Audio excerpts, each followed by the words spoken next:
Hello, my Teaserking family. I apologize. There's nothing I can do. The internet crashed the chat, so I had to close it. I'm just going to redo it. I'll just start from scratch. The reason I put what is money, I was watching this video on MMT, and the guy couldn't explain it. Then I was watching Thomas Sowell talk about socialism, where the mayor of New York hates America, but people voted socialism because they think they get free things.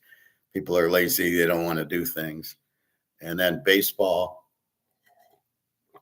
The last 6 days, I'm on a 25-7 run, and we got the Yankees under again. We hit the Yankees under yesterday, 8.5, and we went 2-2 yesterday.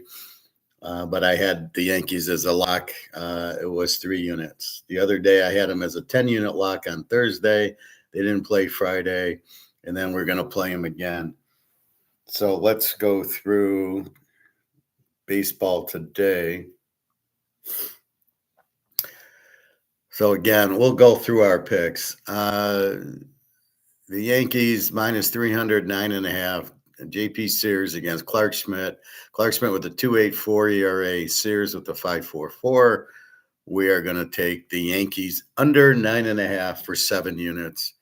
Again, we had them for 10 units Thursday and 3 units yesterday, depending on the pitcher, and they still played a 3-0 game. Clark Schmidt with a 2.84. Oakland's not hitting. The Yankees aren't hitting. And as I said, this is the problem with analytics, AI, and all that bullshit, is it just groups the number and spits out an average. It doesn't really look at the last 5 games or the last 10 games. So how is this 9.5? Now, it might go over 9.5, but it shouldn't be. The last 12 games, they've played unders. They're scoring 2-3 runs a game. Yesterday was 3-0. Yeah, they got Aaron Judge, but they got a lot of shit behind them and just pitch around them, right? And it's just Oakland's not hitting. They hit a little, then they don't hit. Against Clark Schmidt, they probably won't hit. And the Yankees aren't hitting at all. So you got 2 teams not hitting, and you got a 9.5 total on a team that's been under the last 12 games. So you figure that out. We'll take advantage. Go Yankees under 9.5. It's at 1 o'clock. It's 12 o'clock now. Detroit and Minnesota, we're passing on. The Mets at Pittsburgh, we're passing on. Seattle, Texas, Seattle 127.5. Ric Flair, Brian Wu, 7-4 to 3.12 against Kumar Rocker, 3-4 to 6.68. We're taking Brian Wu with the 3 ERA against the 6.68 ERA. So we're going Seattle 2 units. Tampa, Baltimore, Tampa minus 110, 9.5. Zach Little, 6-7, 3.78. Zach Efron, 6-4, 5.6. We're taking Tampa because they've been hot. We'll see. This is probably the worst game I'm playing today, 2 units. Miami at Arizona, 155-9. Sandy Alcantara, 4-8 with the 6.69. Brian Fatt, 8-5 with both these pitchers stink against very good hitting teams. I love the over in this game. Miami over 9, 2 units. San Diego, Cincinnati, 145, 9.5. Randy Vasquez, 3-4 to 3.60. Andrew Abbott, 7-1 with a 1.79. I'm going with Abbott. 7-1 with a 1.79. I'm going 3 units on Cincinnati. Colorado, Milwaukee. I like Milwaukee. I'm not betting it, but I do like it. Milwaukee's hot. They've won 5 in a row, I believe, or something like that. Antonio Senzala, 3-10 with a 6.48 against Quinn Priestner, 5-2 with the 3.68. I like Milwaukee, no bet. I took the Mets because the Pirate pitcher was 1-10, and he won yesterday, so hard to believe. The Dodgers, KC, I'm leaving this game alone. Ohtani, 0-0 with a 4.50. He's pitched 1 inning, and then the next game he pitched 1 inning, gave up 1 run, and gave up 0 runs. But that's a high ERA because 1 run in 9 innings is a 1.0, but in 1 inning, it's not. It's very high. It's a 9. So Ohtani, I don't know what they're doing with them. And Seth Lugo, very good pitcher, 4-5 with the 2.93. This should be an under game, but I'm not going to bet it because the Dodgers play over games. So I'm not screwing around with that. The 49ers and the White Sox, the Niners 170-8. Robbie Ray 8-2 with a 2.83. Adrian Hauser for the White Sox 2-2, but a 2.27 ERA. I'm playing this game under the Cubs under 8, 3 units. Both play low scoring games, the Niners and the Cubs. They don't hit that well, but their pitching's been getting better. I'm laying away from Toronto, Boston. Boston's on a 5-game losing streak, so I'm staying away from them. I kind of like Toronto, but it's at Boston. I'm going to stay away. The Cubs at the Astros, they played a high-scoring game yesterday, 9-8, I believe. The Cubs 102, 8.5. Colin Ray 4-3 with the 4.42. Lance McKellar 1-2 with the 4.91. Both are hitting very well, so I am going Cubs over 8.5 for 2 units. And those are my bets. Philly, Atlanta, Luzardo against Swellenbach.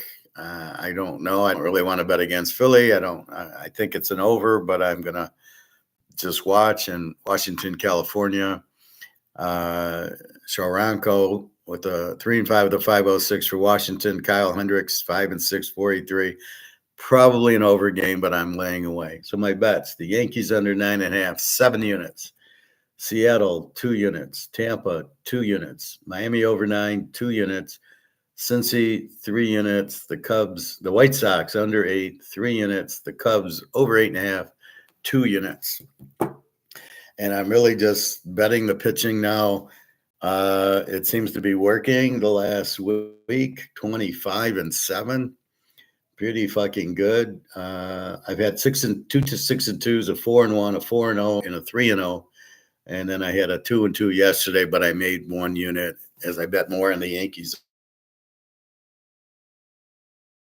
under.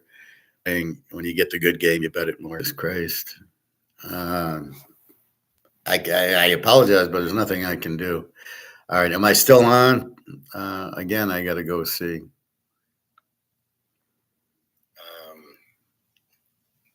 don't know why I'm saying him. What the hell is the guy's name?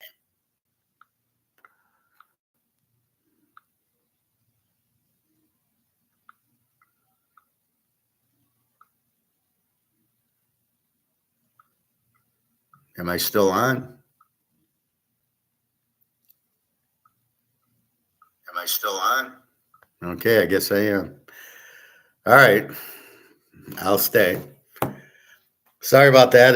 I can't do anything with the internet, but usually like all week it's been fine. So again, we're going 7 units as you should on a winning streak. This is my problem with The Gambler, the movie with James Caan, and he goes ahead and he hits the blackjack 13 craps 13 passes in a row. He didn't lose. Why did he walk away? Then he hits roulette. He walks away. What are you doing? Play it again. Then he plays backrack and he hits 4 hands in a row and he leaves. Where are you going? And then he hits the double down on the 18. He gets 21 on the blackjack. Where are you going? That's the streak you want. You never quit any of those as you're streaking. So that's why we bet. We had 10 units on the Yankees Thursday under and it won. And now we should be at 15 units to tell you the truth. But we'll be at 7 units on this one. Again, Clark Schmidt. 10 unit was because it was Max Fried and they're on the under and they won like 3-1. The under was 9.5. And again, this is why AI sucks. How is this game 9.5? Oakland didn't score on the Tigers, and the Yankees aren't scoring. So, the Yankees might put up 4 or 5. I don't think Oakland will score, and I think it'll be 5-0 or something. But I'd rather play under because we're 12-0 under on the Yankees the last 12. That's how you bet. You get on the streak and you pound it. Red is hitting. You don't, there's a converse way saying, well, they're due to go over. And I hate that. You keep betting them under until they don't. And we hope this thing goes on for 4 weeks. But you cannot play the over in this game, especially with Clark Schmidt with the 2 ERA. You got to be nuts. But they're not hitting, and you just go with, if red's hitting roulette, you just keep playing red. If a 6 is hitting a craps, you just keep playing the 6. You don't get off of it. You don't think, well, the others are due. Nothing is ever due. It might be due, but you don't know when. So you just keep going. That's what you do. All right. So that was baseball. Yankees under 9.5, 7 units. Seattle 2, Tampa 2, Miami over 9, 2, Cincinnati 3 units. The White Sox under 8, 3 units, and the Cubs over 8.5, 2 units. So 7 bets, but we got a 7 unit, 2 3 units, and the rest are 2 units. That's what we're starting to get, that feel now in baseball. We're in before the data. See, but the thing is, you got to be smart. You got to let the data tell you what to do. You can't decide ahead of time. I'm going to bet Boston every game, or I'm going to bet the White Sox or the Cubs or the Phillies. You can't do that. You let it come to you. Oh, the Yankees want to go under 12 games in a row? Fine, I'll bet them under until it ends. You just keep betting the Yankees. This is how we're so successful in football. I just look for the hot team, and a lot of it's with the draft. Oh, Daniels went to Washington. Well, I'll be interested in them. Penix goes to Atlanta. Bo Nix to Denver. I don't fuck around. Bo Nix is old, or Penix is this, or Daniels is this. I know they're good because I watched them in college, and that's gives me the clue. And then you watch them in the pros, and Daniels is Daniels. I watched 2 games yesterday. I watched the Detroit-San Francisco debacle, and they blew a 17-point lead. And then I watched the Detroit-Washington playoff game last year, and I loved them both. And it just shows you this in the Niner game, the going for 4th downs twice. The guy didn't understand. The coach doesn't understand momentum. He doesn't understand when you should kick the field. You're down 3 in the 4th quarter. He doesn't get, we need to tie the game up. No, let's go for it. And it wasn't even close. I think the pass was tipped. Frisco knew to get Jared Goff off the spot. And when they needed to, Joey Bosa blitzed them, and their linebacker blitzed him, and they moved him off the spot, and he never completed a pass off the spot. So they know Goff, that's what on the Rams, he did play action pass. That's how he was successful. They had Todd Gurley. When Todd Gurley got hurt, Goff was nothing. Goff is not a drop back passer. As soon as you put pressure on him, get him off the spot, he's terrible. The Lions have been able to do that. Hey, Slayer. I'm back, actually. Well, I'm glad you're back. Any questions or comments, please feel free. We're going in many different directions today. But anyway,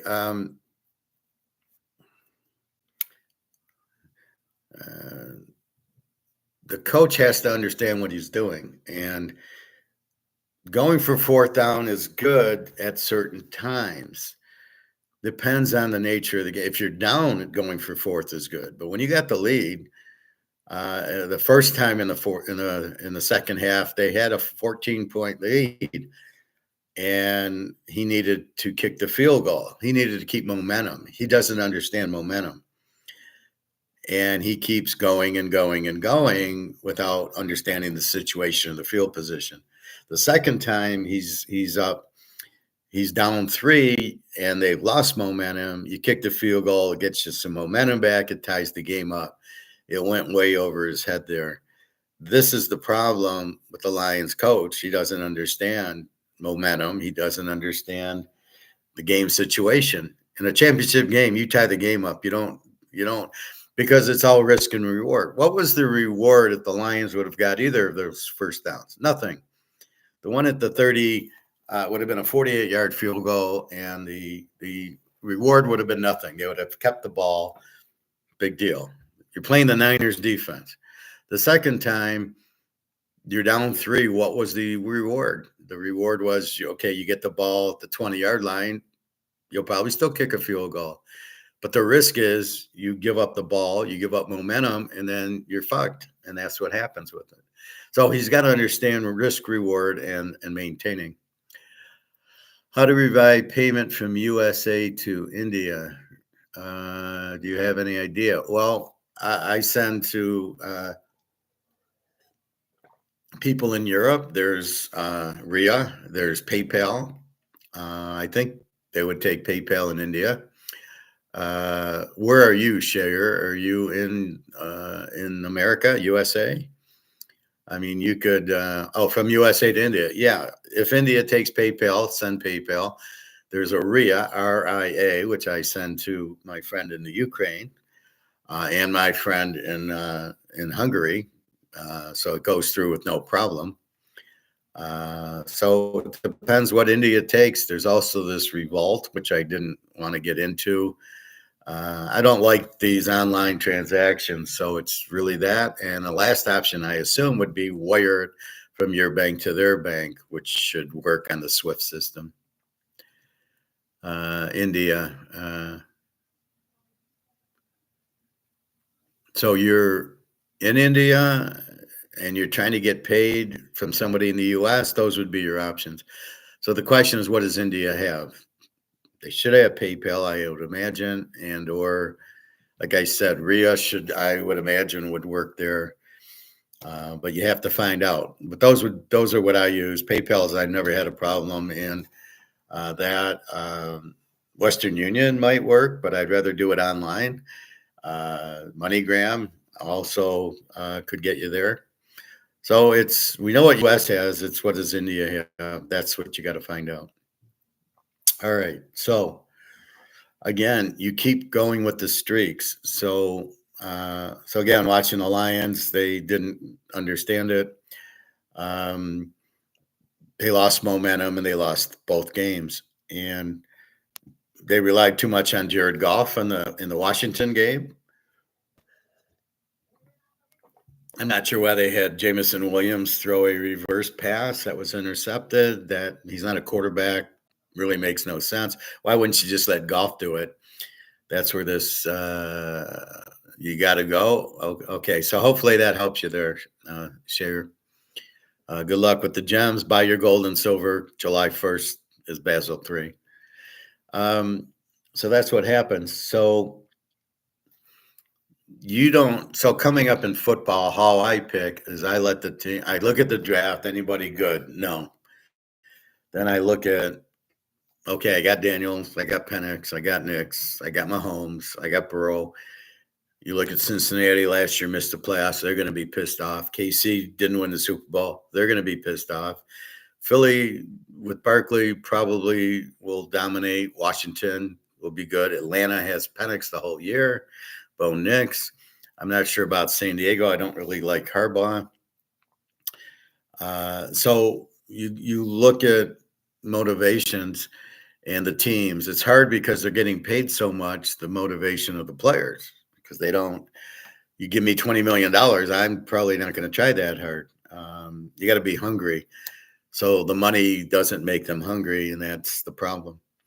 So anyway, that's what's going on. Are we still on? Am I still on? Okay. I'm still on. Okay. So those are baseball. Again, we'll keep going with the Yankees until we won't go with the Yankees. Okay. BRICS. Well, we know BRICS is having their meeting in apparently it's July 6th and 7th. I thought it was the 17th. Maybe they switched it. They'll probably announce 44 countries. They'll probably announce the gold-backed currency, which is already out. I don't know if they even need to announce it, but it's already out. China and Russia are in trouble. There was a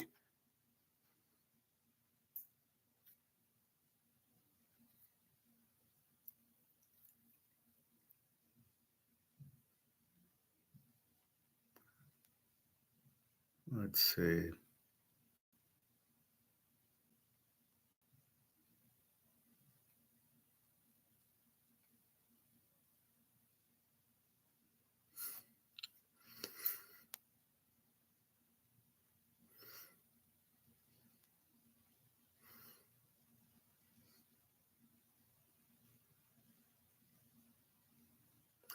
Um,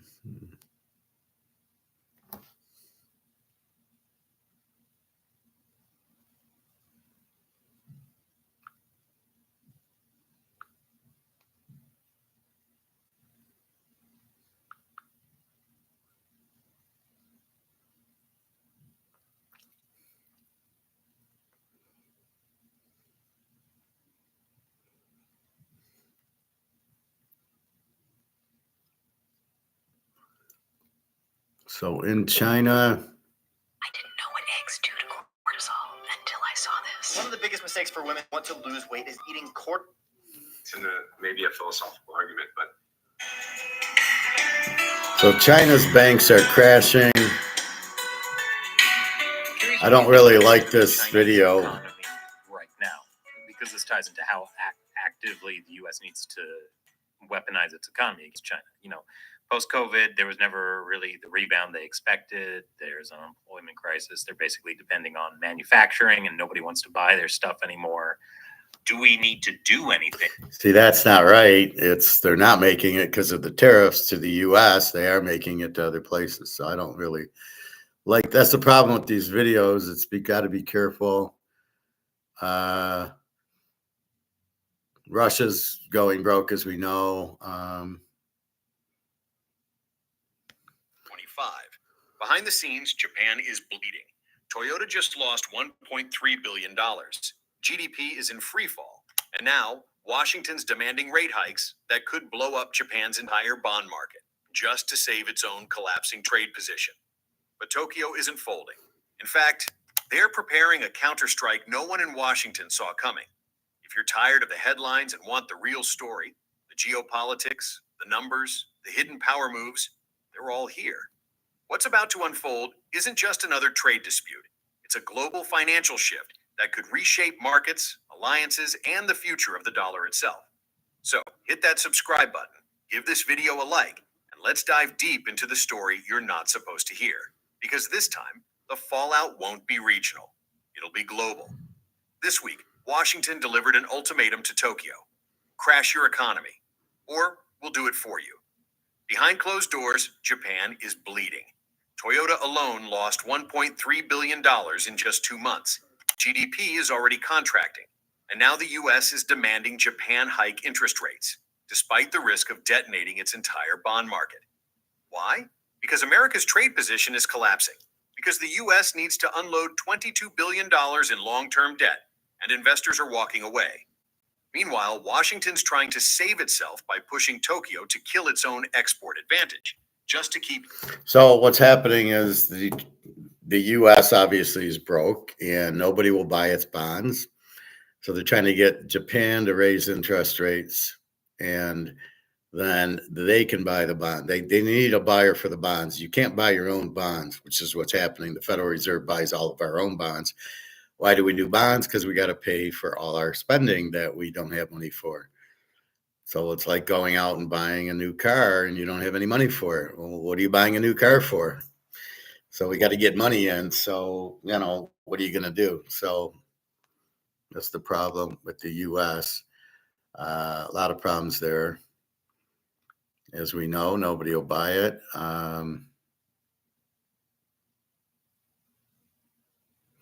I saw this. Why is everything so expensive now? It's called inflation, money printing. The money's lost its value, so it takes more dollars to buy it.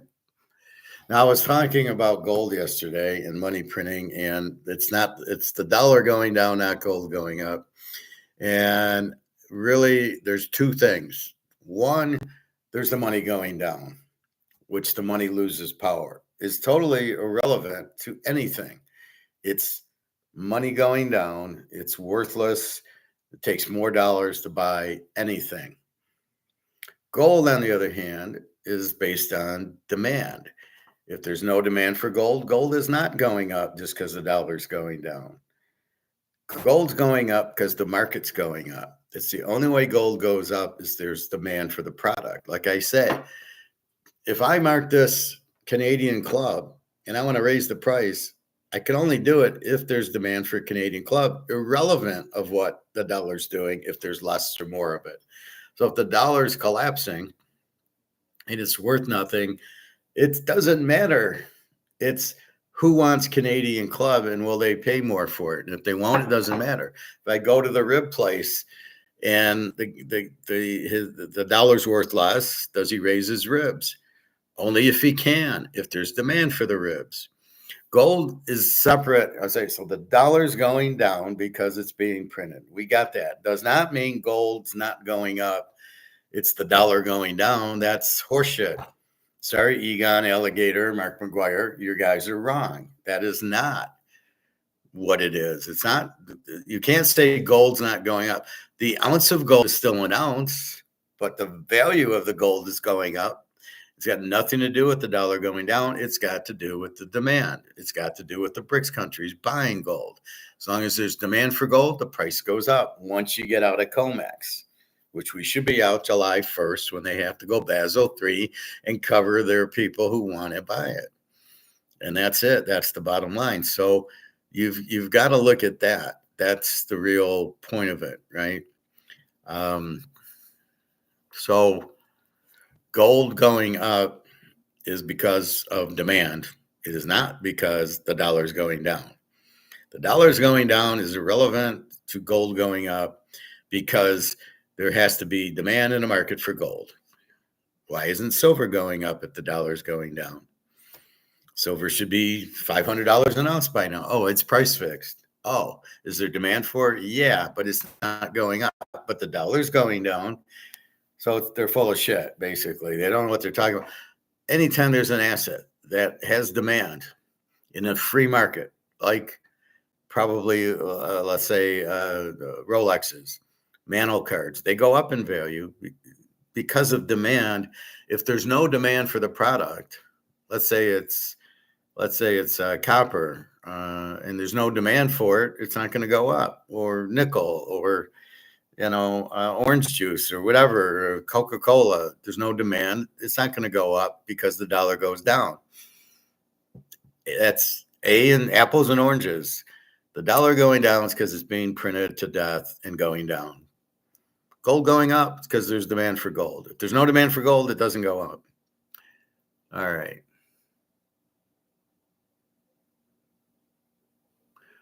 Let's see. No buyers to buy the U.S. bonds, as I showed you. I love how they showed Trump crying. Chinese banks have never faced this. I like the comment, but that Russian ruble and recession. So there's obviously they're printing too much, obviously because of the war. So let's explain everything. So you have a government who is running your country, and they use money, and that's going to get us to what is money in a minute. And so the government prints money to pay for everything because money is a commodity. It's the medium of exchange. It's what's used to pay for things. It's just a medium of exchange is what money is. This is money. Some guy explained it. MMT gave me a headache, and he's totally wrong, but money is what's needed as a medium of exchange. See, it's very simple. If you know Austrian economics, you understand everything that's going on. So basically, you have this. I assume I'm on.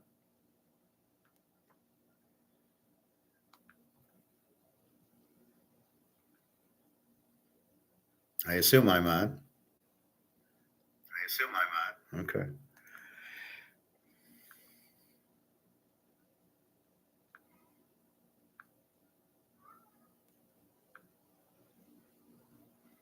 So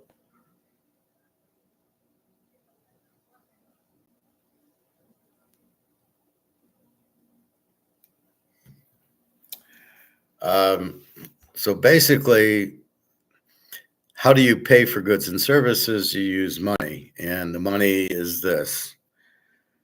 And that's fine. That's a good system. The problem is when you print the money to death, because you got MMT, socialists, Bernie Sanders type, who sit there and say, you can just keep printing the money. It doesn't matter. Well, it does. You can't ruin the value of the money. And by keep printing it, you ruin the value of it. And that's what's happening. So from that standpoint, the money you've made it worthless, but it's the correct way to run an economy is you pay for things with money. So it's all based on trades, right? So when there's a war, who's going to pay for all the military? Well, the government. Should it be privatized? Maybe it should be, but you're still going to have to get money somewhere to pay to privatize. So, we can see Casey fucking Ryback. We still got to pay him, right? So you have that. So of course, people in wars hyperinflate their money because they got to keep printing it. Russia gets money from oil, and Russia gets money from gold. So I think what the U.S. is trying to do is bankrupt Russia. I don't know how it benefits the U.S., but it costs a lot. They got to keep printing money, and then he's sitting on the gold. So I don't know if it's because he has gold. They're doing the war to make him spend all this money. It's the only thing that makes sense. Russia's clearly won the war. This is just to keep it going. I don't know. And then you have China is in trouble because of these tariffs, and you can't do tariffs and price controls. It's like housing. You can't have housing where it's fixed price controls, because if I have to sell my product at profit. So if you put a price control that says I can only sell this for $20, but my cost is $30, I can't make it. So if you do houses and say you can only charge $1,000 a month and your costs are $2,000 a month, you won't make the house. That'll make the supply go down because there's nobody's going to build the houses, so you're not going to have enough supply, which makes the prices actually go up. So price control, no controls work. Look at gold. They're trying to price control like gold and silver, and it doesn't work because they're keeping it down, and now the value's higher than the COMEX price. So July 1st, we're going to get the Basel III, and that's going to say you have to deliver the gold. You can't just sell it at these cheap prices to price fix it. You have to come up and you have to sell it. You have to pay off the gold when they do the delivery. You have to give them gold for it, not money. All right.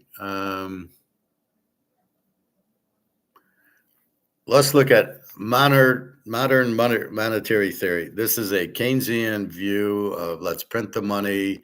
They don't understand what money is. They don't understand anything. These are morons.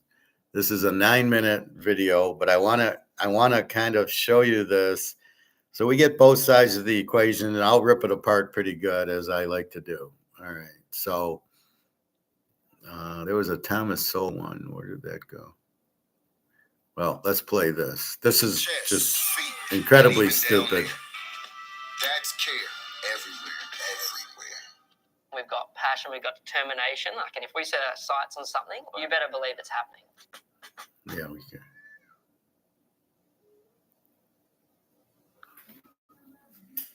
Kids these days are all into modern monetary theory. What's that about? Okay. Modern monetary This is theory 2 is years accounting. ago. I want to summarize it bluntly. It's simply saying, let's do the accounting, because what money is a creature of double entry bookkeeping. Okay. What's double entry bookkeeping? Banks, this was invented back in the 1500s in Italy. I've forgotten the particular merchant who did it, based on some Arabic ideas as well. But the thing is, if you want to keep track of your financial flows, then you divide what all the financial claims on you, you divide into claims you have on somebody else, which are your assets, claims somebody else has on you, which are your liabilities, and the gap between the two is your equity. So you record every transaction twice on one row. Okay, so for example, if you and I do a financial transfer, you have a bank account, I have a bank account, your bank account will go down, mine goes up. Okay, and that's the sum of the operation is zero. Okay, but on the other hand, if I go to a bank and borrow money, then my account goes up. They put money in my deposit account. The bank's assets go up. Okay, and there's still the same sum applies. Assets minus liabilities minus equity equals zero. Now, that's simply saying money is an accounting, a creature of accounting. It's not a creature of a commodity. So if you think about how Austria... Okay, what the fuck is this guy talking about? What is money? It's a medium of exchange. That's what money is. We use it so we can buy and sell goods and services. So we need a go-between. That's what money is. I don't know what he's talking about as far as accounting. Assets are, if I own a Mantle card, nobody owes me anything. It's an asset on my books.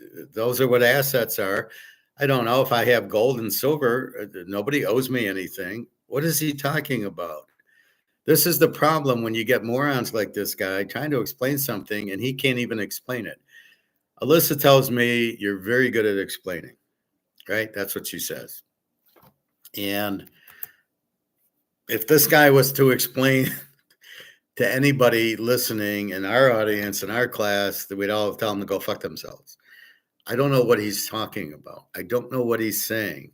I understand double entry bookkeeping, but what does accounting have to do with money? Zero. What is this guy talking about?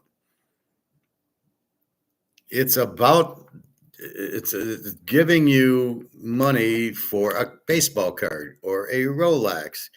It's a transaction between people, but money is the best medium of exchange. They tried tulips and that. Roman used gold and silver, which is what's fine. That's what you use it for. You go to a job, you get paid in money. You could get paid in tangerines, but you can't spend tangerines. So money comes into play because that's what buys everything. And you go to work to accumulate money to go buy, you pay for your expenses and pay for your vacations and go eat and pay your mortgage and go to the golf course. What is this guy talking about? Okay, I'm scared to go deeper, but it's only 9 minutes. Think about money and how gold bugs think about money, and Bitcoin enthusiasts, if there are any left, think about money. What they and you and I can both have more gold if we're both willing to go to this, a mine somewhere and dig a few holes and get a few specks of gold out. So, can't we go to a store and buy it? And what do we use to buy it? Oh, money. This guy's like the dumbest man I've ever heard. There's no competition or no interaction between you and me if money is gold. And they think money should be an object, a commodity. But money fundamentally is not a commodity. It's a claim on somebody else. That's money's essence. No, it isn't. It's not a claim on anybody. You have $1,000. I have $1,000. Who's it a claim on? What the fuck is he talking about? I worked at a job and they gave me money and then I use it to spend. It's not a claim on anybody. What is he talking about? Oh my God. So when you do it, you must use double entry bookkeeping to do it. And then when you do, you find all the answers that come out of thinking of money as a commodity are wrong. So, for example, I've got Elon on this one. So I want to get this rid of Elon because I saw him making a comment about this a few weeks ago on Twitter. He said that it's wrong for the government. Effectively, it seems wrong for the government to always be in deficit. Mm-hmm. Okay. Now, when you look at it and say, well, how is money created?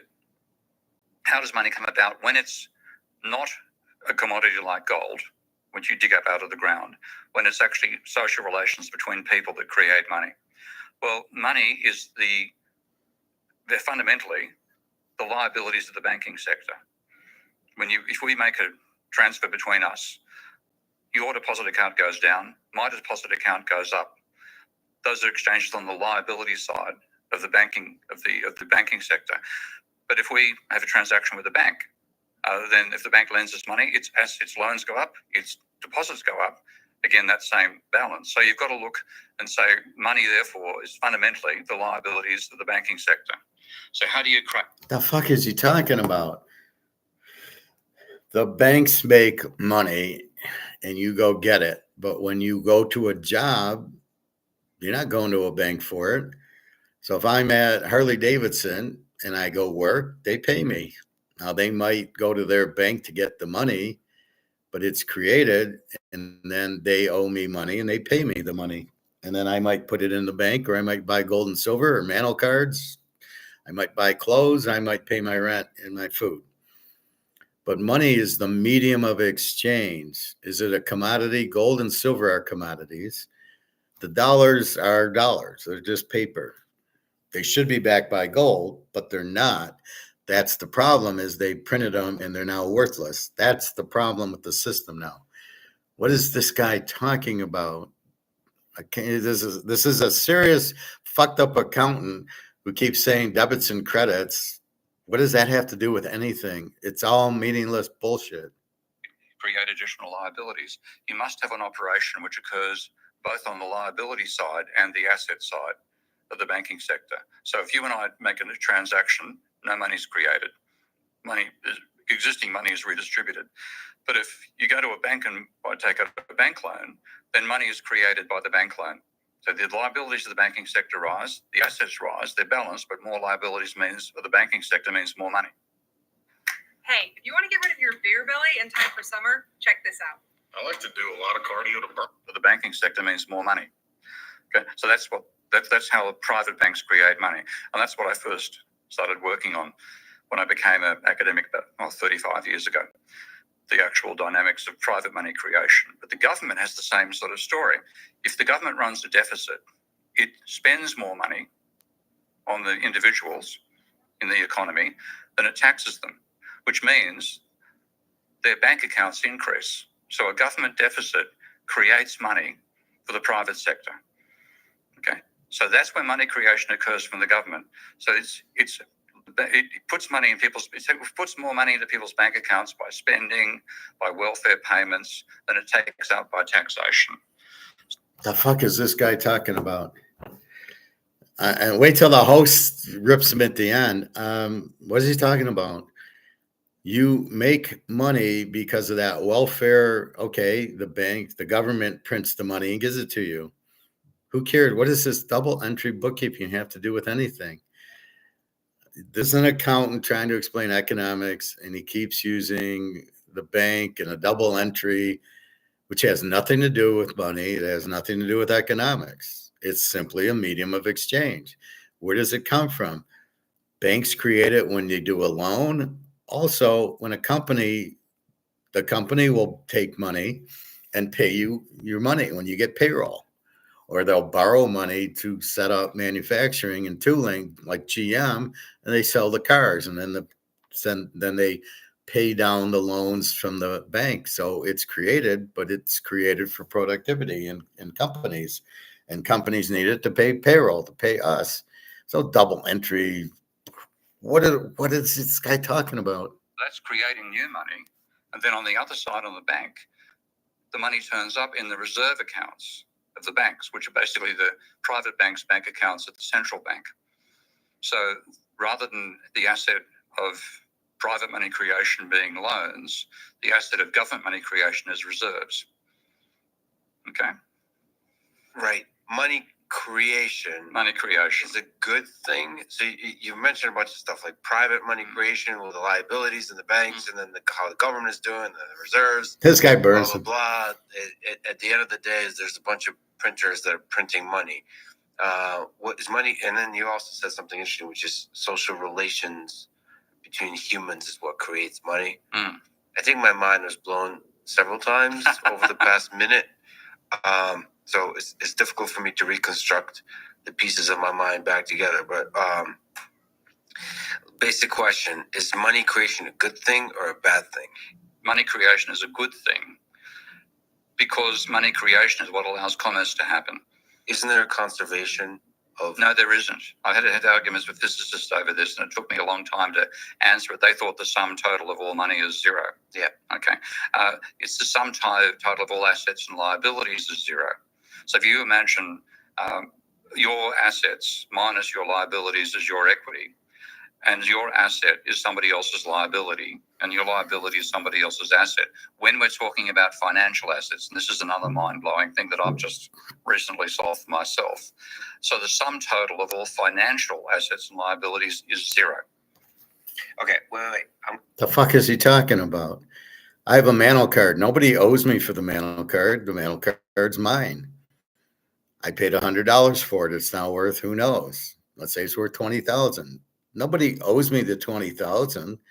What the fuck's he talking about? If I bought gold at 1,700, nobody owes me the gold. I can claim it at the store and get 3,300 for it, but nobody owes me anything for my Canadian club, for my Mantle cards and my Brady cards. Nobody owes me anything. It's not anybody's liability. It's my asset. It has a value, but it's not zero. Nobody owes me for that. So it's not, so my asset's that I have no liability for because I've already bought it. What the fuck is this guy talking about? I've never heard anybody this stupid. And look at the host is like, going, what the fuck are you talking about? I'm going to interrupt you rudely. What are assets? What are liabilities? Assets are your claims on somebody else. So No, assets are things of value. The Mantle card, the Canadian club. This is an asset. My Stardust chip. Assets are things of value that you own. That's it. They're things you own. Liabilities are things you owe. You owe rent. You're going to owe your utilities. When you go to the store, you want to buy food, you're going to have to pay for it. So liabilities are what you owe. Your car payment, your mortgage, or in my case, my rent. I don't have a car payment. My car is paid off. So I have the car, but I don't have a liability on it. I've already paid it. When I bought it, I had a liability. I owed to pay the car, but I had the car. So in that situation where I buy the car, my liability is the payments and my asset is the car. But once the car is owned, I don't have a liability anymore. This could be the dumbest accountant and for sure the dumbest MMT guy. Still trying to understand what MMT explained. He hasn't explained MMT at all.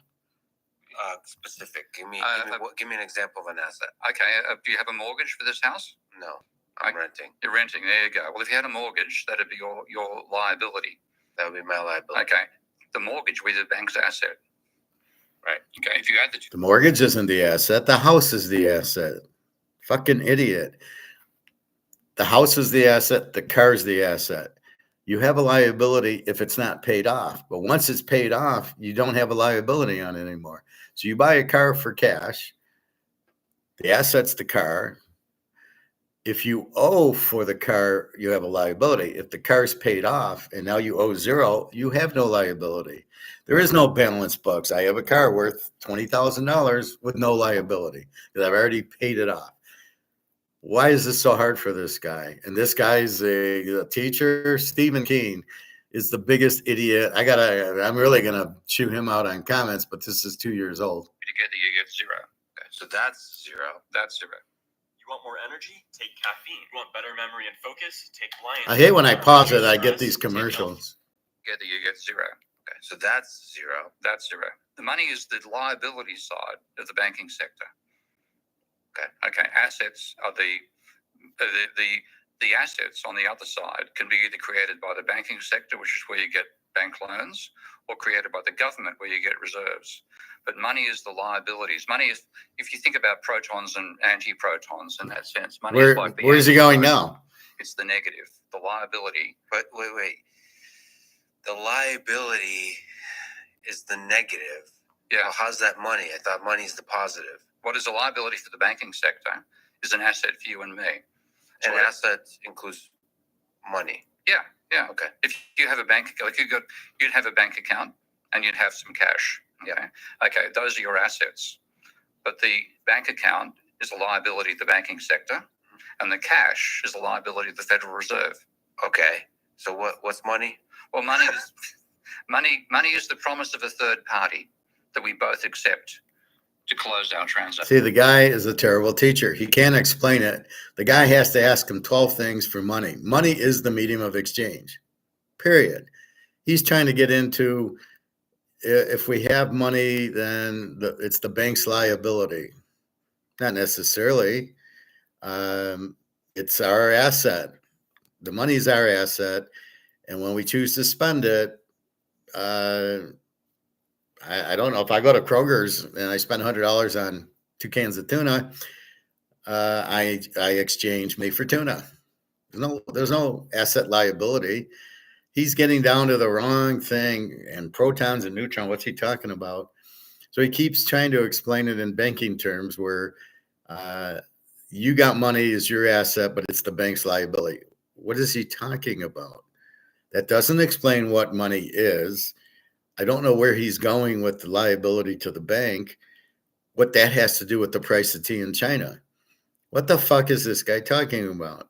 Money is the medium of exchange, period. It's what's used to get you paid and to buy things. You need something, and we've agreed with money versus tuna fish or cows or eagles or whatever you want to use as a way to buy and sell things. That's what money is. It buys and sells things. Is it a commodity? Yes. Gold and silver are money. So again, this guy, what is he talking? And the guy keeps saying, what is money? And the guy can't explain it. And this is That's a bank. That's a bank. Yeah, this is one of the most important works I've ever read. Is a work by a wonderful, now unfortunately deceased, tiny Italian economist called Augusto Graziani. Who cares? And he's the most wonderful personality. He's Augusto, wonderful. I met him on a few occasions. Is one of the few human beings who can speak in perfectly formed paragraphs. Okay, superbly eloquent. And what he did was write a paper called the Monetary Theory of Production. You can find it downloaded on the web. I can't wait to look that up. Pretty much open source now. And what he said is, what distinguishes a monetary economy from a barter economy? So he said, in a barter economy, what we do is, I'll give you 2 of these for 1 of those. Yeah. You don't use money, basically. Working at a relative price, there are 2 of us involved, and there are 2 commodities. So with money is a triangular transaction. Okay, there is 1 commodity. I want to buy that can of drink off you. 2 people, and the price that's worked out ends up being in a transfer from the promises to pay the bank that the buyer has to the promises to pay the bank that the seller has. So so what you have is a monetary transaction in a capitalist economy involves 3 agents: the buyer, the seller, and the bank. So the bank always has to be part of it. Well, the bank has to be part of it. When I hand you No. What an idiot. How does it work? I want to buy a Coca-Cola. I go to Kroger's and buy Coca-Cola. I use my debit card, which is money, or my money, which is money, to buy it. The bank's not involved. The bank's involved down the road, but not in the transaction. A barter economy is when I don't use money to buy tuna fish or gold or a can of tuna or Lucky Charms or something. If I buy something and we're not using money, we trade oranges for something, oranges for a shirt. Okay, that's barter when there's no money involved. Money economy, you're giving money you're doing a transaction, money for my football picks, money if I teach a class and you up here and you want to learn, money. We trade money for goods and services. That's what money is. There's 2 people involved. The bank's not involved. The bank's involved maybe down the road, but the bank's involved because they printed the money is meaningless. What an idiot. the money, you accept that as you've now got, rather than it's the bank promising to pay me something, it's now the bank promising to pay you something. And we exchange the promises of banks, and that's fundamentally money. So money. The guy still doesn't get Fundamentally it. a threesome, and everybody gets fucked. Is that a good way to put it? No. At least, I'm just like, now I can use French in this conversation. That's good. That's not French. That's a different language. I'll explain it to you yeah. one day. But You Australians will never understand. So what is he talking about? How is that monetary theory? Modern monetary theory is they use money and they keep printing it to death. That's what MMT is. I did that because I wanted to show you how bad, how he can explain something.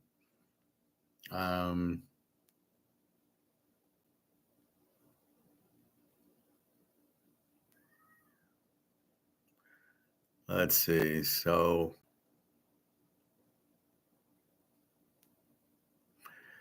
we're going to do Thomas Sowell. Something by AOC, the Congresswoman. Okay, so this is money. It's used to transact goods and services. Okay, so I'm going to put it in English so everybody understands what the fuck that was about, because I don't know what he was talking about. The banks involved. What are you talking about? The banks printing these and we use them.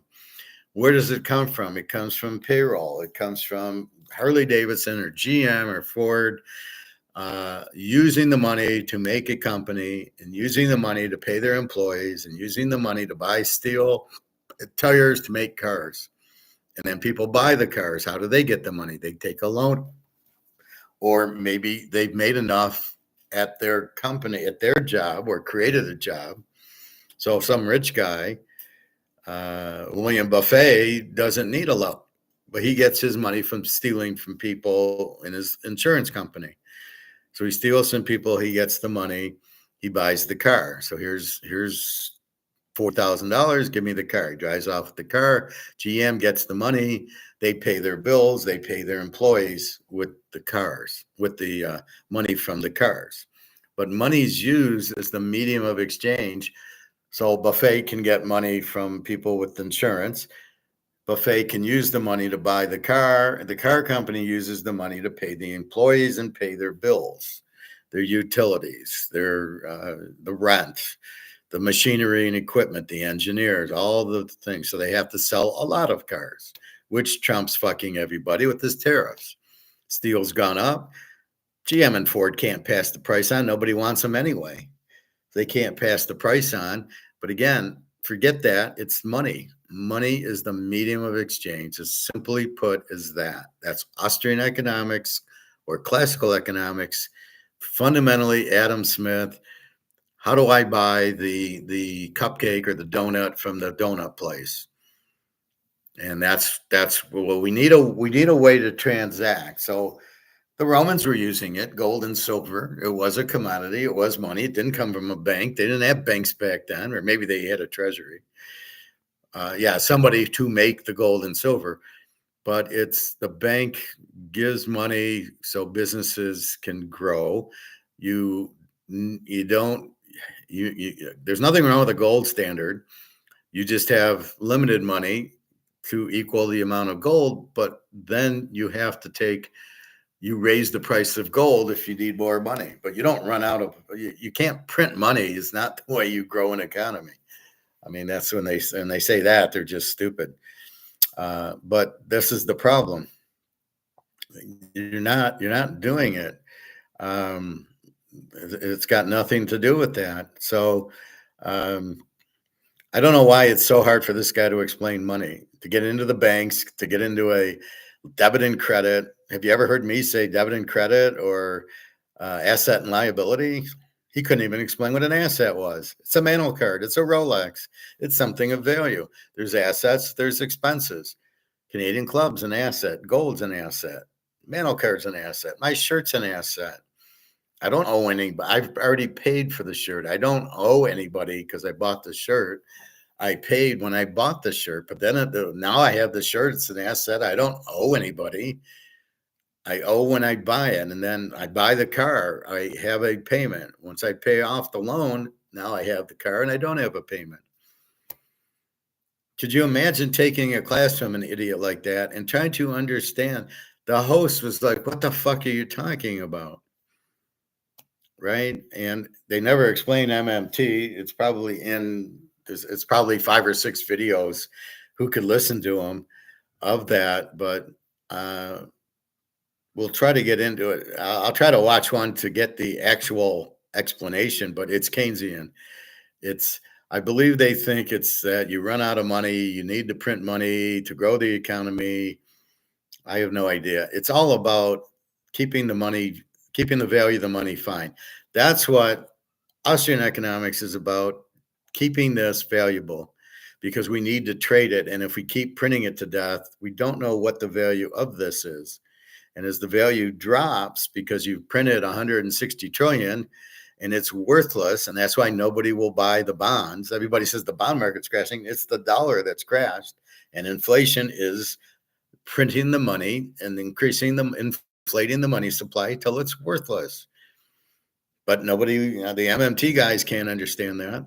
And therefore you end up with this bullshit of nobody understands it, and they talk in riddles to try to explain it because it's very simple. I just explained it in 5 minutes that everybody here can understand it. So it's really frustrating for somebody like me who says it's a medium of exchange.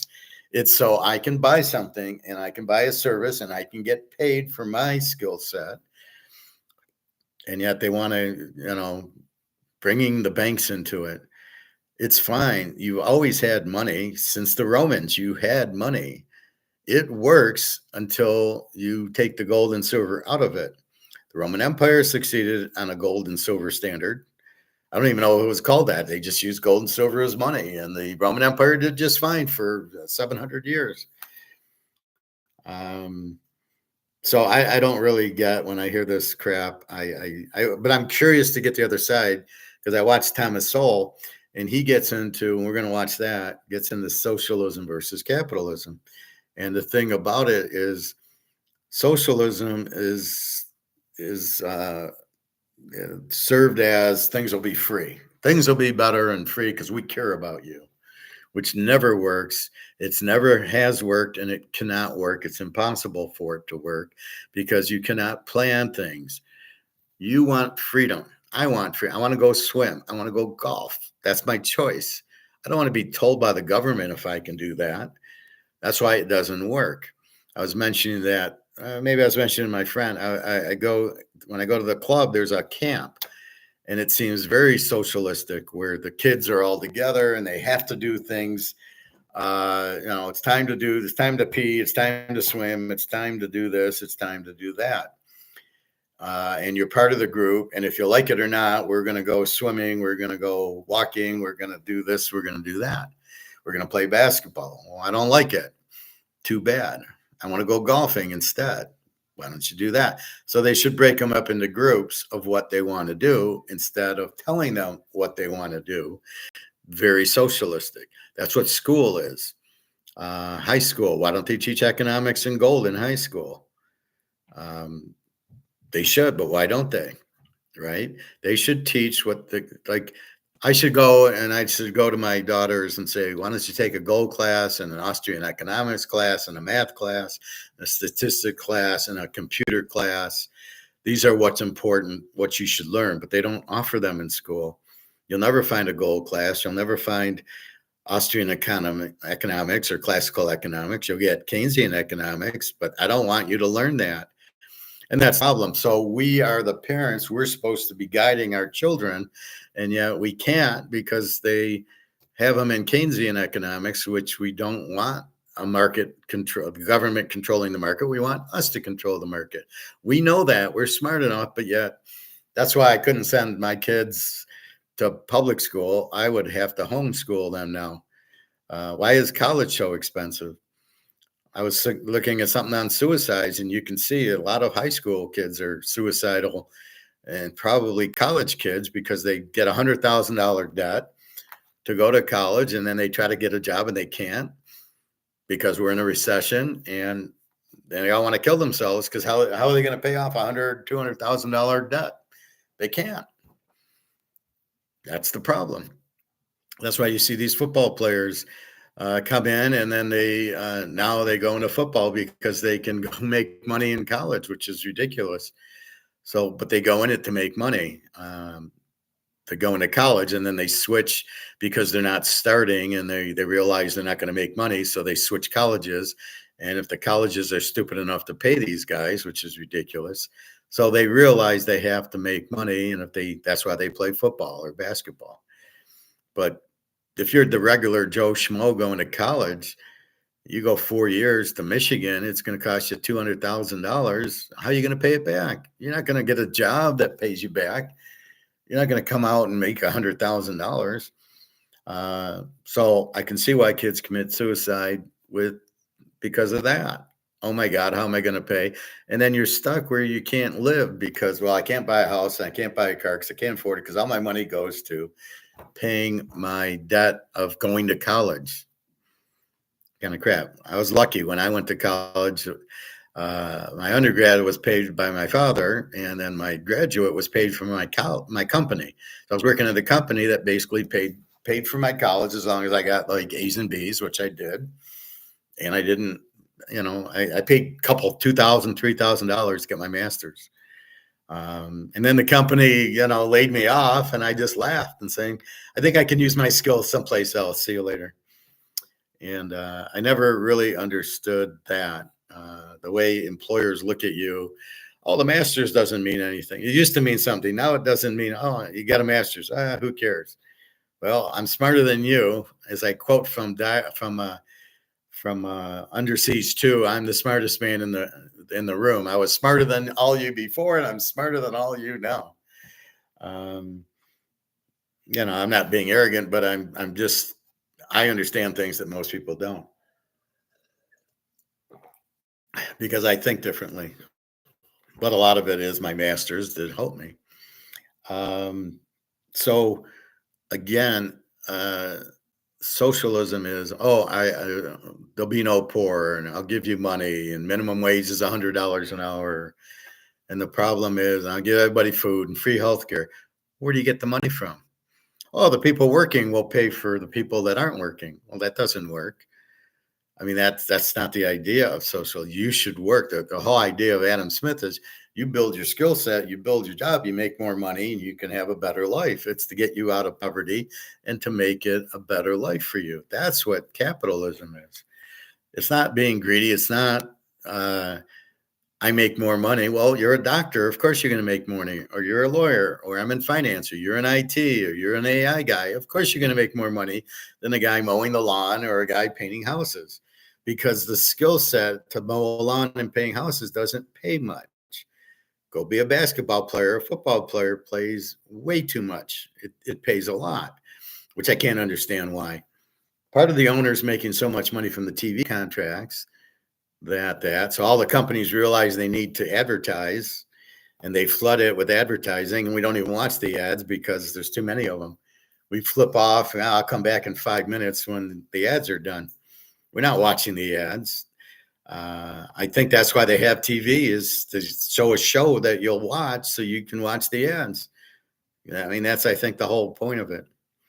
So anyway, capitalism's good. It's individual.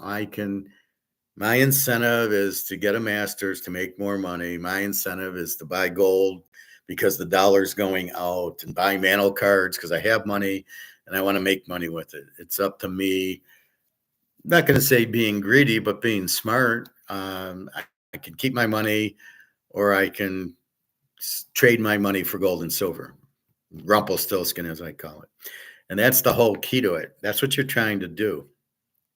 And with socialism, you don't have money, right? Well, what, they're going to buy you a house with what? You're going to live in a box. I mean, if you don't get a skill set, you're not going to make money. Then how are you going to assume he does? All right. I hope I didn't just get froze out. All right. Let's look at Thomas Sowell. Yes, from New York. And as I listened to her, I just was amazed that there seemed to be no factual issue as far as she's concerned. She just pronounces things to be so, and that's the end of it. And unfortunately, I think too many certainly, college students and students in high school, for that matter, are introduced to a certain vision of the world where, for example, the capitalists are exploiting the workers and so on. And they just memorize that, and they talk about it as if it's a known fact. And there's no developing in those students the ability to look at two different views and try to figure out which of them is correct. To me, that back when I was teaching, if I taught a course that had a lot of controversial stuff in it, I would spend a great deal of time of putting together a reading list where I would find the strongest argument on one side of a particular argument, and then try gummy vitamins from nature. I like Thomas Sowell. One pharmacist recommended vitamin and supplement brand. Nuts.com is a snacking utopia. Really? I got to go through 2 commercials now? The world. I actually. Jeez. And then the opposing view, the best example I could find of that, and I would then present that to the students. And when I tested them, I didn't test them on which side you believed. I tested them on whether they understood the arguments on both sides.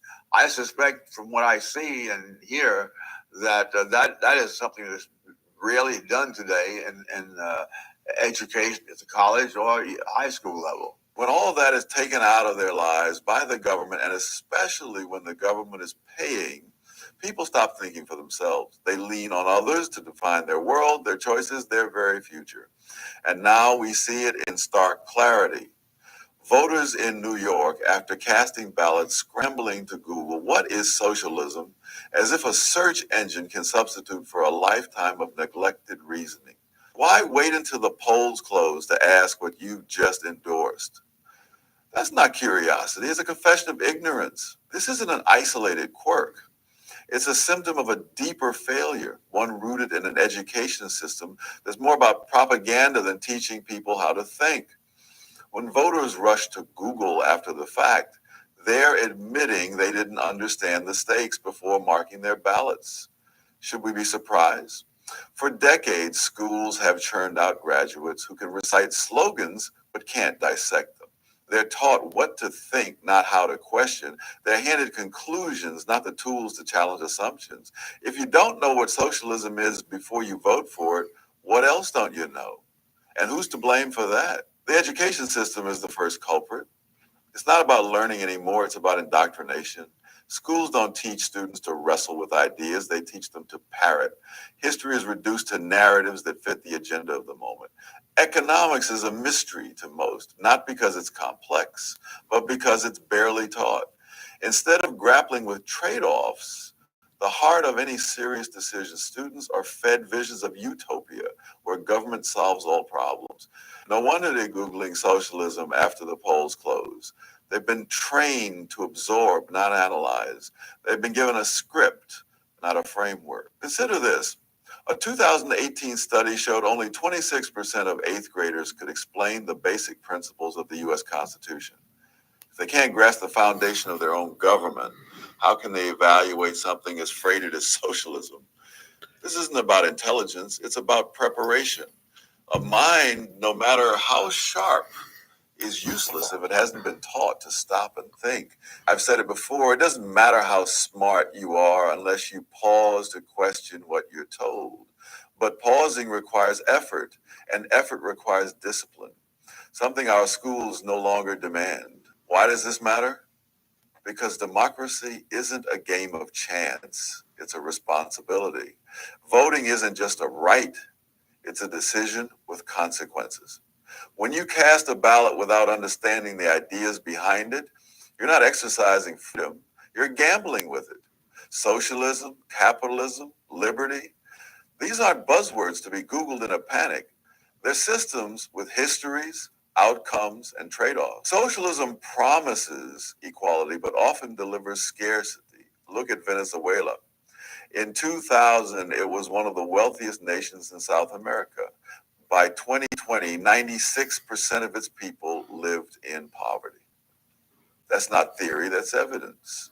But evidence means nothing if you're not taught to seek it. The irony is bitter. New Yorkers surrounded by the fruits of markets, skyscrapers, subways, global commerce, turn to Google to understand an ideology that's been tried and failed elsewhere. Why?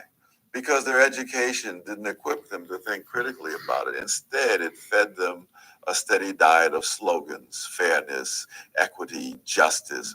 Who could argue with those? But words without scrutiny are trapped. Fairness sounds noble until you ask, who decides what's fair? Equity sounds appealing until you see it demands equal outcomes, not equal opportunities. Justice is a fine word, but whose version? These questions aren't answered by a quick Google search. They require reasoning, and reasoning requires training. What's the alternative? A real civic education? One that doesn't just inform but demands you think? It would start by teaching students to question everything, not cynically, but rigorously. What's the evidence for this claim? What's the cost? What's the trade-off? It would expose them to opposing views, not shield them from discomfort. You can't understand socialism without studying capitalism. You can't grasp liberty without confronting control. But proper education would force you to read Marx and Mises, not just one or the other. It would make you argue both sides, not pick a team. It would teach you that ideas have consequences, and those consequences aren't abstract. They hit your wallet, your freedom, your future. Take socialism. It's not a new idea. It's been around for centuries. Its appeal is emotional, a world where no one goes hungry, where everyone has enough. But emotion isn't analysis. Every time socialism has been tried on a large scale, Soviet Union, Maoist China, Venezuela, it's led to bread lines, not abundance. Why? Because central planning ignores human nature.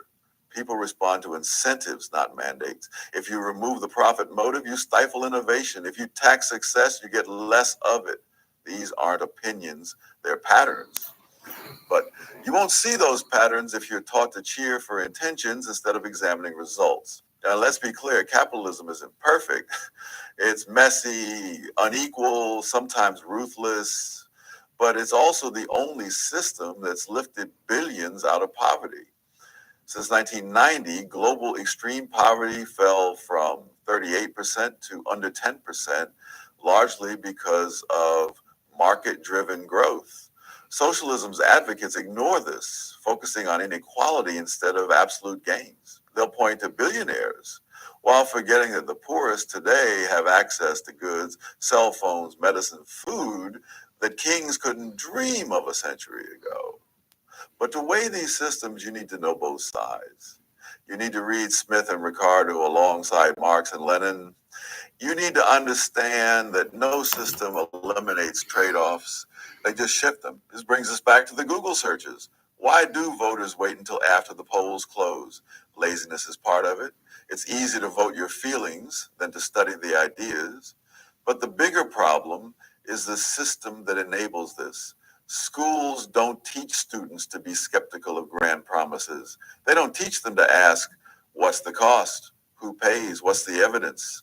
Instead, they're taught to trust the experts, the media, the loudest voices. And when those voices push a narrative, say socialism as the cure for all ills, too many accept it without question. Then when the polls close and the reality of their vote sinks in, they're left scrambling for answers. This isn't just about socialism. It's about any idea that gains traction without scrutiny. In the 1960s, the Great Society programs promised to end poverty. Billions were spent, yet poverty rates barely budged. Why? Because good intentions don't guarantee good outcomes. Programs like welfare often trapped people in dependency, not lifted them out. But to see that, you need to look at data, not feelings. You need to ask, what actually happened, not what did they hope would happen? So what he's saying is, if I'm going to give you free lunch or free food, you should be going, how are you going to pay for it? Or in the Madoff thing, Madoff's going to give you 15%, and you go, what's your strategy? How are you going to make that kind of return when the banks in Wall Street can't make it? That's the critical thinking that would save you on a Madoff. And you're simply going, I'm going to get 15%. So you could either stupidly just, oh, great, or you could analytically go, how? And I analytically said, you can't do it. That's the key to it. Right? You got to ask that question. How are you going to do it? Show me how you're going to do it. I do 75% in football. I walk you through how I do it. I go through all the details. I go through the picks, and then we see what happens. The Yankees on a 12-game under streak. We'll bet them under. They're not hitting. Okay, that's the explanation that you must seek in order to do anything. You know, what's a good-looking girl? You know, you see this beautiful girl and she's single.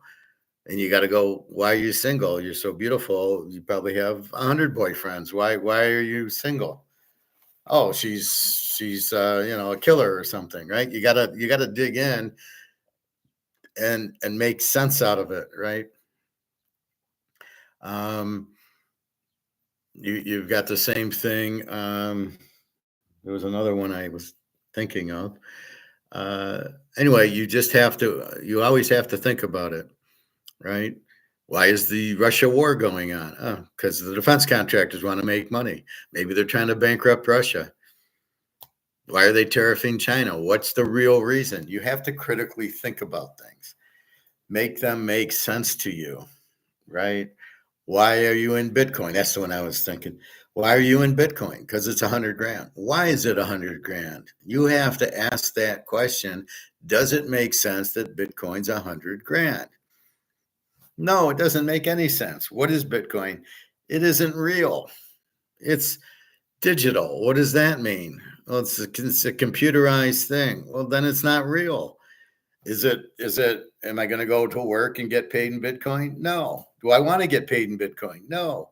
What can I use to buy with Bitcoin? Nothing. I can't buy anything with, I can't go to Kroger's and buy anything at the store with Bitcoin. Oh, sure. There's a few oddball stores that'll take it. I can't go to Toyota with it. By the way, Toyota lost $1 billion. So you can't do that. You can't go to these places. You can't just accept that Bitcoin's $100,000. Therefore, I'm going to buy it and it'll go to 2. Why? You have to ask the question and then get a good answer to go with it. You know, when I ask the communists about gold or about this, they can't answer any question. They keep going to a different question.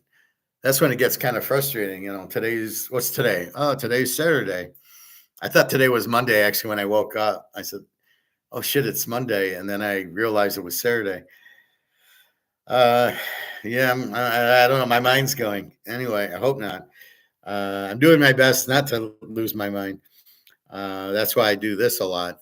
So why has Bitcoin got a value?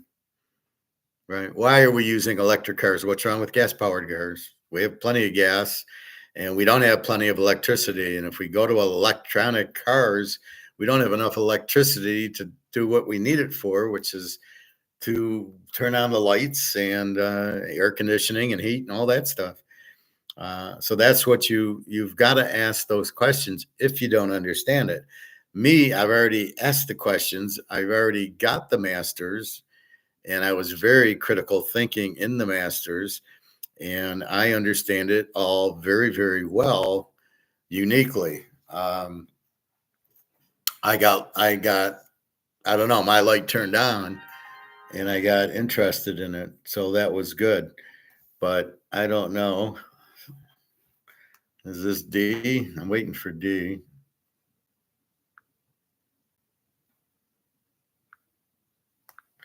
No.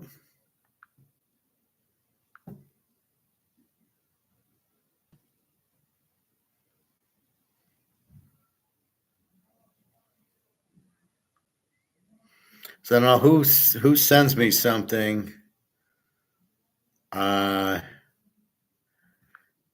a job. They send me an image. What is that? We're not even going to call you for a job. We're going to send you a text. So you try to learn. I try to teach you what money is. It's a medium of exchange. So now when you hear this bullshit on MMT, you already know what it is. That's the idea. When I teach you football betting, now you understand it. This is what I look for. Oh, time of possession. Well, that's not a good variable. Lamar, he's not a very good quarterback. Caleb, he stinks. You know that already, right? Now you can challenge me on it. Say, well, I think Lamar is good. And I'll say, but he hasn't won any big games. Every time in the playoffs, he loses because he turns the ball over. That's why I don't think he's good. He blows leads against Oakland and Cleveland last year, blowing 10-point lead in the fourth quarter. I can't count on him to win. I can count on him to score points. He lost to Buffalo. He loses to KC. He doesn't win any big games. That's the point. That's why I don't like him. He doesn't have a good throwing motion. He's not a good quarterback. They should play him at slot receiver. But that's what you take out of it. You understand the why. Baseball, the same thing. Football. So you understand what you're looking for to bet. You understand that you have to look for variables. That's what I'm trying to get through to you, is how my mind works, which is invaluable. and you won't find it from anybody else because very few minds work like mine. And I'll show you that IQ thing one more time so you really get a good grasp on me. But that's what you need to ask. How does Madoff give the returns? How is Bitcoin 100,000? Why is gold 3,300? Like I'm in the interview. Do you know why gold's 2,000? No. I know he's not a smart person. He's not thinking about things. Why aren't you thinking about? Why aren't you asking that question? That's a pertinent question. You should ask that question. Nope, I don't know. I don't care. I'll stay in money. Oh, the money went to zero. Oh, that'll never happen. Why? Well, I don't know. See, I can tell you why the money will go to zero because they printed it, because that's what inflation is. But most people don't question inflation. They don't question prices. Oh, inflation's year over year prices, it's 2%. So I have nothing to worry about. Well, that's pure bullshit. It's not prices year over year. That doesn't measure inflation. You can't really measure inflation. Even the thought of measuring inflation, how much money has you printed? The money, it's the value of the money going down, which you can't really think. Egon says 99%. I say 100%. There's no doubt. Once you're 99%, you're at 100%. I mean, let's face it. People still use it because they don't know any better. I think in Venezuela, they still use the Venezuela dollar. It just isn't worth anything. So it's lost 110% of its value. But you need to ask certain questions, but you got to be thinking about, does this make sense? And so you have to have that thought process. Does this make sense? I read, 49ers are 1.5 over Seattle. Does that make sense? No. It should be much higher. Green Bay's favorite over Detroit. Now with the center out, retired for Detroit, maybe it makes more sense. But basically, and you got 2 new coordinators. So the Lions will change, and you got to kind of watch that. But the certain games, you got, how's Aaron Rodgers going to do? Does it make sense? They should be better because he's on Pittsburgh, and I think he wants to win another Super Bowl, or he's there for the money. We don't know. Why is Bitcoin worth so much? That's the question you need to ask. What's it backed by? Nothing. What is it? Nothing. Can you see it? Nothing. It's digital. Do we want digital money? If it's not backed by anything, it's limited. How do you know it's limited? Well, it says 21 million. Prove it. You can't. Is 21 million limited? No. So all of that doesn't make much sense. I pull out a 399 card Brady rookie card, and it's not worth $100,000. Well, maybe it is, but I don't think it is. I think it's worth 10 or 20,000. Anyway, that's the point of it. That's really what you're trying to do. Is you need to think and act, but school's not doing that. My kids, they went to school and they came in and they had all this homework. They had no time to think about things. It was go through these classes and come home and do and then do more homework. And they were exhausted, and I was exhausted. I didn't want to. I worked all day. I need to calm my battery.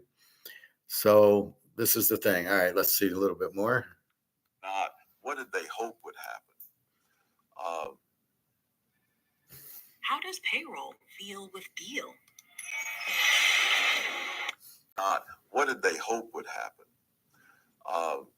Voters who Google socialism after voting haven't been taught to ask those questions. They've been taught to feel, not think. The consequences of this ignorance are severe. Democracy depends on an informed electorate. If voters don't understand the systems they're not choosing, they're guessing. And guessing leads to mistakes. Mistakes like electing leaders who promise free everything only to deliver empty shells. Mistakes like trading liberty for security only to lose both.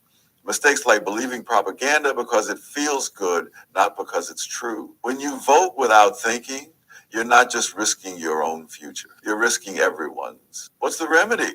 Start with education that respects the individual's mind. Teach students to challenge every assumption, no matter how noble it sounds. Teach them that every policy has a cost, and those costs aren't always paid by the rich.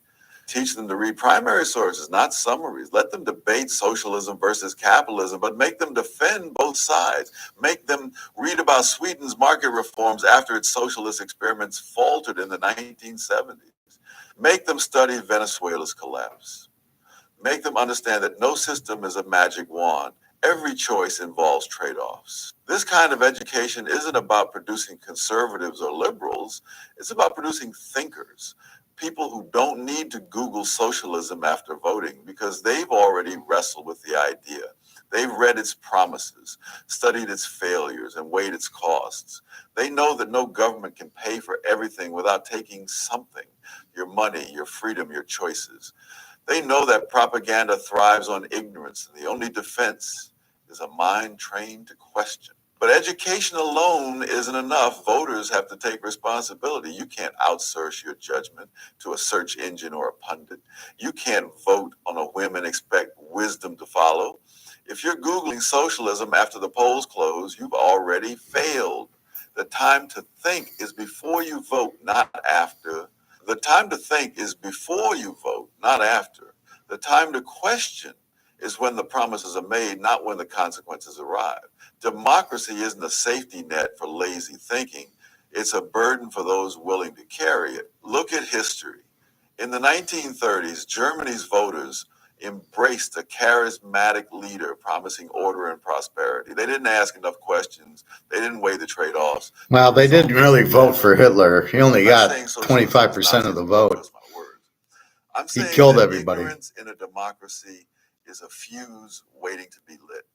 When you vote without understanding, you're handing power to those who thrive on your confusion, and they're always ready to take it. New York's Google searches are a warning.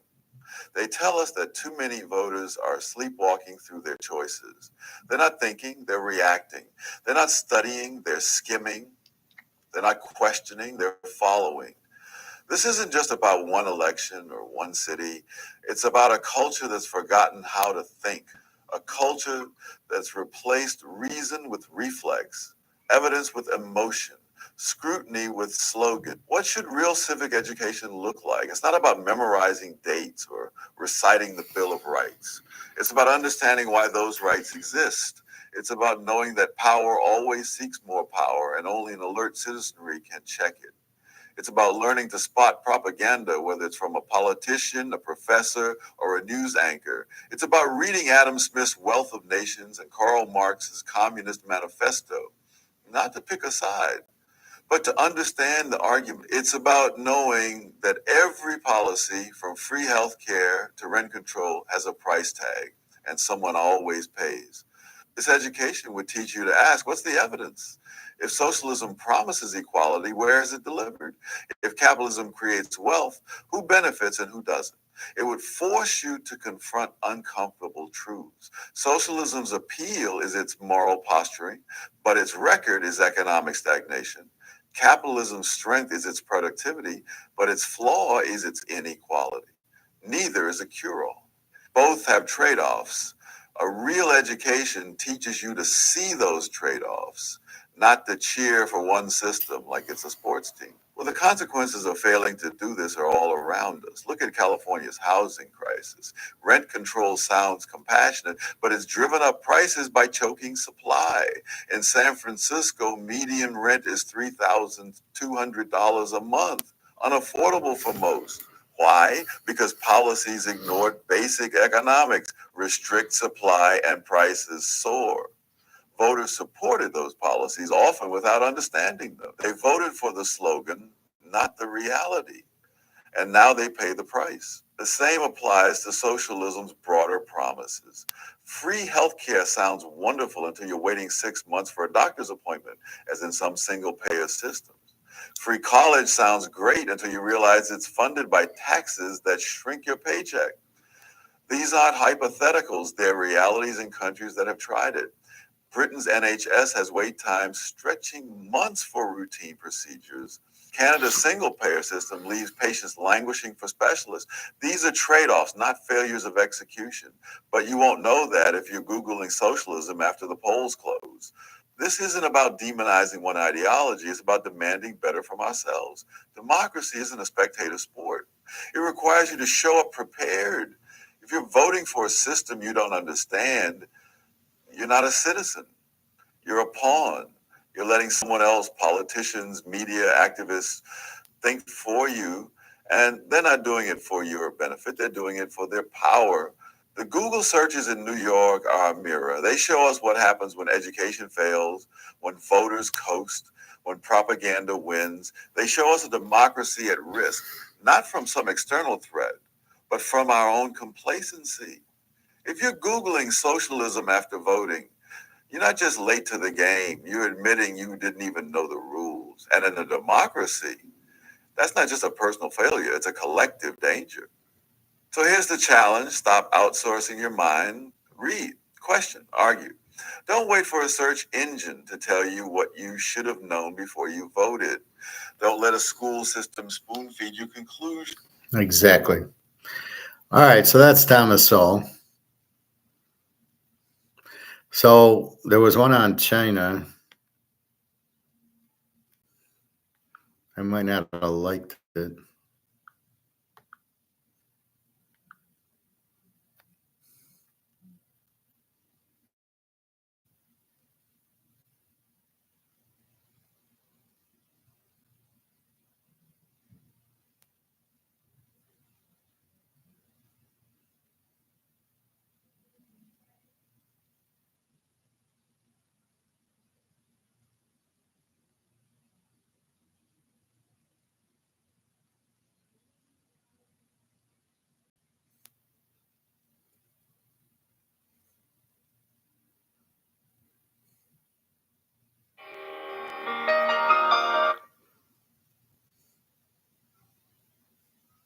I saw something on China,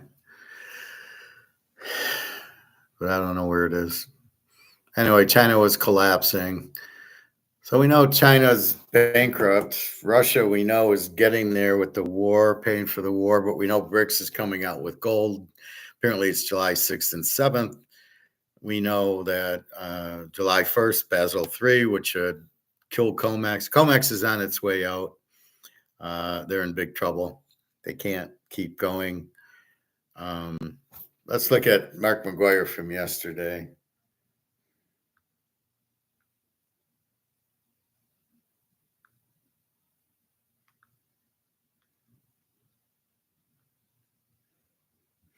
So we'll look at the last 5 minutes of Mark McGuire. Eggs due to insulin levels until I saw this. If you're a woman, stop scrolling for just a second because you're gonna net of the time.